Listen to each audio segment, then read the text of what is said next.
Well, if you've got a Star Wars toy line, it's inevitable eventually it's going to get speeder bikes. And if you're going to get speeder bikes, well, you're going to release them in every flavor of the rainbow. Princess Leia, when she spent time on Endor, is mostly known for her scene with the cuddly teddy bear plush toy items, also known as Ewoks, that for some odd reason got two spin off movies and a cartoon show in the 1980s, but that's a YouTube video for another time. However, she also spent some time on a speeder bike, and that made her a lot more toyetic and a lot more acceptable to boys in the 1980s playing with a female action figure. What can I say? Boys are attracted to male figures. Hey, it's biology. Either way, she spent some time on a speeder bike, which meant in the vintage line, you could buy a speeder bike and remove that scout trooper from the picture and insert Princess Leia. Or, hey, insert Luke, or even, Paploo. But we'll get into that in a moment. The speeder bike in the vintage line was by far one of the coolest vehicles. It was really one of the only one-person vehicles, and it was also very inexpensive. It didn't come with a figure, but again, you had your option of putting pretty much any figure on. Scout Trooper, Luke, Leia, or again, the mentioned Paploo, which we know nobody loves, especially Kenner, because they can't seem to get the picture on his card right, whether it was in the 80s or last month. For some reason, he always gets Ramba as the picture on his card, but hey, that's the fate of Paploo, and again, a YouTube video for another time. Back to the speeder bike.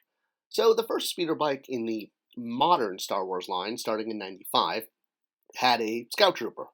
That was quickly followed up, well, quickly by a year later, by the Luke Skywalker on speeder bike. Basically, same thing in another flavor. This assortment was expanded with both novel and concept vehicles in the same size, and then eventually we did get our speeder bike in Princess Leia flavor, which is kind of one of my favorite flavors because she's a really cool figure.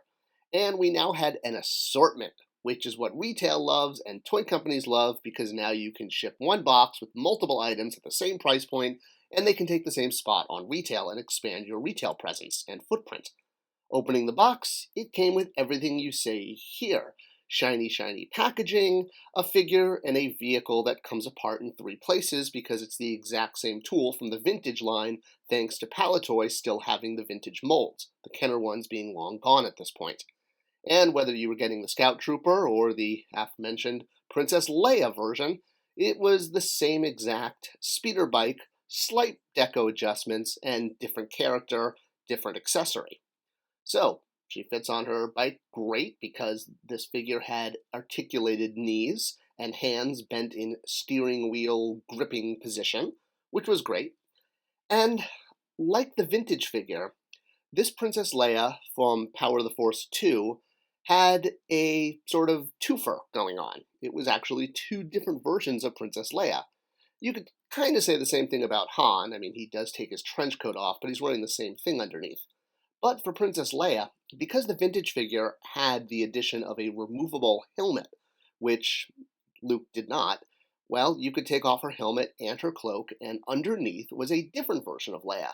Now, some people just think this is Endor Leia without her cloak or without her helmet, but she does appear on screen in this outfit quite a few times.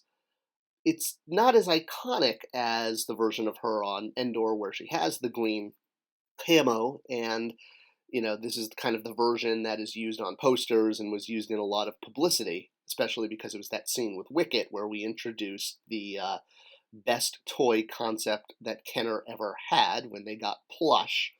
But the version underneath the poncho is her in her general garb, General Leia, not the general from episode 7, but she, does make the general rank in Return of the Jedi, and underneath the poncho, she wears this snappy number. You first see it on the Home 1 scene, the briefing scene with Mon Mothma and Admiral Akbar, where she wears this outfit complete with blaster rifle and belt. And later on, at the end of the movie, when Han is patching up her arm and staring off into the constellation Orion, hoping Luke might be there, well, she has removed her poncho and her helmet, and she's once again in her general outfit. So she does wear this legitimately on the forest moon of Endor. I love saying the forest moon of Endor. More moons should have things like forests. All of our moons are just like craters. Anyway, so back to the vintage figure. except for the fact that she doesn't have the belt and blaster, which she wears both on Endor and in the Home One. Home One is the name of the Mon Calamari Star Cruiser, by the way, if you're wondering what that is. Well, at least we got a twofer, because with the Luke figure in the vintage line in Endor gear, while the belt and the poncho were removable, the helmet was sculpted onto his head. So as much as you tugged and pulled or tried to cut it off with a razor blade, that wasn't going to be possible. Kenner did sculpt Jedi Luke under the poncho, which was cool because we never got a Death Star 2 Jedi Luke figure. We only got Jabba's palace, but that helmet was stuck on. All right, so fast forwarding to the modern figures, when we got Luke and Leia in our Endor ponchos in the speeder bike assortment, this was kind of where we thought this was going to be the definitive version. We were only going to get one. It was kind of a one and done time. We didn't realize how many redos we were going to get over the years. And like the vintage figure, or the original figure, the Luke in this assortment has his helmet stuck on, so you can't quite get Jedi Death Star 2 Luke. And unfortunately, Leia, like this Power of the Force 2 Luke, when you remove her poncho, while major props to Kenner or Hasbro for sculpting the general outfit underneath the poncho, her helmet's part of her head. It's sculpted on. It's not removable. So you can't quite get the general look. But, hey, at least they sculpted underneath. And eventually, Hasbro did release in Power of the Jedi a full General Leia figure.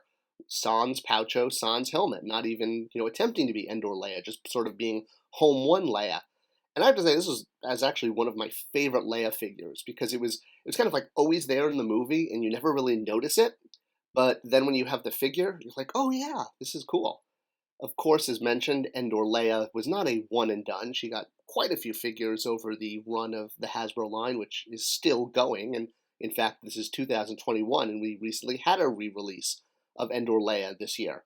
It was an update of this version, which for a long time we thought was the definitive version of Leia and Endor. It was the Saga collection, which predated the vintage line, but used the vintage branding and the vintage card back.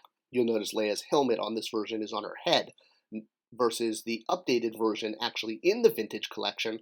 The helmet is moved to its own blister like the original, and her poncho is corrected to the very bright green as opposed to that gray brown that the Saga collection got. Here you can see them side by side, and you can really see the difference, as well as the fact that there is a new head and a much, much improved paint deco with the sort of Kodak moment photoreal deco that they're now doing. And underneath both of these versions, you can get General Leia as a highly articulated figure, which is pretty cool, and updating the Power of the Jedi version. So yeah, removable helmet, removable cloak, and a belt that can snap back on. Now with the 2021 release, you can kind of get the ultimate version of General Princess Leia from the Home One briefing scene, or the I'm getting my arm patched up by Han. Maybe they could do a variant of that with just a new arm. Hey, Hasbro, you listening? Interesting that the ultimate version of Luke that we're getting in 2021 still does not have a removable helmet, like the vintage figure and the Power of the Force figure with the speeder bike. We seem to never be able to get a Endor Luke figure. Well, actually, we did get a one years ago in the Saga collection. All right, speeder bike itself is also going to get an upgrade in a Toys R Us pack with a Scout Trooper that was sort of the ultimate version, which was really cool. Unfortunately, it never got released with a Leia or a Luke. So I figure this video is also a good time to drop in a fun fact. Since we're talking about Princess Leia on speeder bike, there's an interesting thing with toy contracts that have to do with whether a figure is articulated or removable from a vehicle. I know because I've worked on quite a few of them, and I've worked on Star Wars lines. I worked on the Hot Wheels Star Wars line at Mattel, and I remember when we were gearing up for that, we had a lot of issues about whether we could include Leia on the speeder, like the Galoob Micro Machine line had. In the Micro Machine line, which is one of my absolute favorite Star Wars lines of all time, we did get quite a few speeder bikes. Basically, once you tool a speeder bike, you can use it for, again, any flavor. Luke, Leia, Scout Trooper, Paploo, or Ramba, if you're looking at the card art. Sorry, don't mean to rub that in. And we got it from Galoob in multiple scales.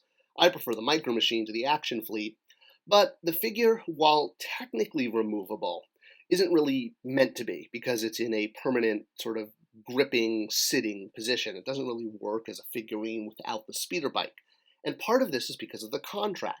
The way the contracts are written is figure lines and vehicle lines are separated as categories. And when you're putting a figure on a vehicle, it's this weird kind of chimera toy, meaning, two things put together, not the evil Greek mythology lion, goat, snake monster.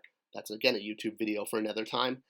And there's sort of it's kind of a one-off in the contract. So in the rare case that you have a vehicle line and you want to put a figure on the vehicle, and that tends to really in Star Wars only come up with things like speeder bikes or maybe, the swoop bikes, perhaps a bantha or a dewback. Well, actually it also came up with the Luke's land speeder, because in the the Galoob line, you can see there was a Luke torso permanently in the land speeder. It wasn't a full figure, it was just from the waist up. And this is kind of a perfect example because it's not a removable figure. And then flashing forward to what Mattel did to address the same one. So here's the Galoob figure on its stand, but the Luke is permanently attached. You can't take him out. And the same thing with the Mattel figure. Again, it's permanently attached in there. You can't remove him. And this is usually handled as a one-off negotiation with the IP holder, that if you're doing a vehicle that's really going to be enhanced by having a figurine, it usually can't be a full figure. That's why Luke gets his torso only, upper torso. And that's toy history for you. Star Wars is full of it. And we had an Endor Leia, which was really great. More to come, and a lot more Star Wars to come.